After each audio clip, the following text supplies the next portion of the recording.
Mirë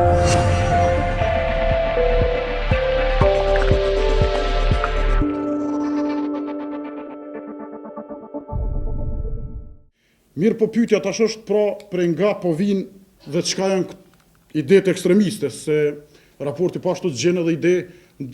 ide ekstremiste apo ndikime të jashtme dhe kushtet nga jashtë që kanë shkaktuar hyrjen e ideve ekstremiste brenda Kosovës dhe gjitha vendeve tjera të rajonit dhe të perëndimit. E këto ide rrjedhin nga Egjipti, do të burimin e kanë në Egjipt. Dhe kjo ide ka dalë normalisht si rezultati shumë proceseve të zhvillimit brenda islamit për themelimit të tij, por kryesisht janë modernizuar me metoda më të dhunshme në vitet 60 dhe 70 dhe kryesisht kanë lind në Burgje. Do thotë gjithë ideologët e tekfirizmit apo idesë tekfire ekstremiste kanë qenë në burg të torturuar dhe të shtypur, çka dhe i ka bërë të shënojnë ide ekstremiste duke citu apo këtë citu dietarë të ndryshëm islam, të cilët për shkak kushteve të tilla në Egjipt që ne besojmë që nuk janë të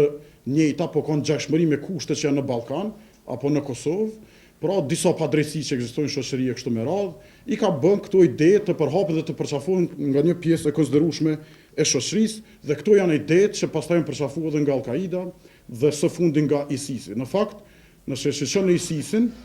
dhe çka bën çdo veprim të tij, ne kemi gjetë lidhje direkte te këto ide të cilat i kemi dekonstruktuar edhe në raporte të cilat shumë shkurt do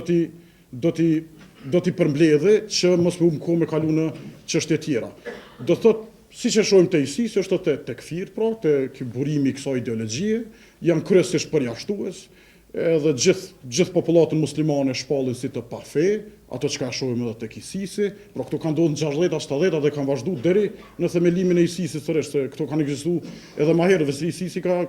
sikur në vitet 60 në Egjipt, ata veç kanë filluar mi rifut në praktik. Pra këta edhe nëse i shqen edhe 4 shkollat kryesore legale të islamit, prej Hanefite, kjo që është me mendim më liberal që praktikohet në Kosovë dhe në Turqi kryesisht, deri te ato hambelite vahabiste që në Arabi, të gjithë këta dietarë i konsiderojnë si kukullat të pushteteve. Do thotë, nuk i pranojnë as dietarët konservatorë. Derisa kam biseduar me një person që punon me një qendër deradikalizuese në Londër, ka menduar se duhet shteti me i ndal këtu video dhe me i ndjek ku janë e kustione mos milion me dal. Po pastaj jam bind që kjo në fakt e kam ndru mendjen vet, për argumenteve që janë dhënë, ka shumë arsye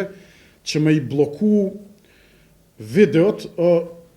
e ekstremiste tingëllon momentalisht shumë e logjikshme dhe dëshirueshme. Por mendoj çka duhet me u bë është që interneti apo përmbajtja në internet, sidomos e shpjegimeve dhe shpjegimet alternative të ekstremizmit ta dominojnë përmbajtjen në internet. Ato vetë shkojnë dhe bëhen irrelevante. Se është i njëjti parim shtypës, do thotë, se kur të hek se ka janë hek shumë video, janë hek, nuk e di e ka hek shteti jonë, nuk jam ndjeni për ato,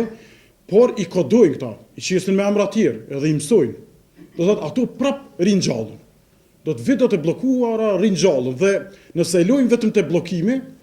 nuk do të ketë shumë sukses. Mendoj se përmbajtja në internet është shumë e rëndësishme që universiteti publik ta bëjë një program të veçantë ku ligjëratat e profesorëve kredibil dhe legjitim pashtu njëjtë, të plasohen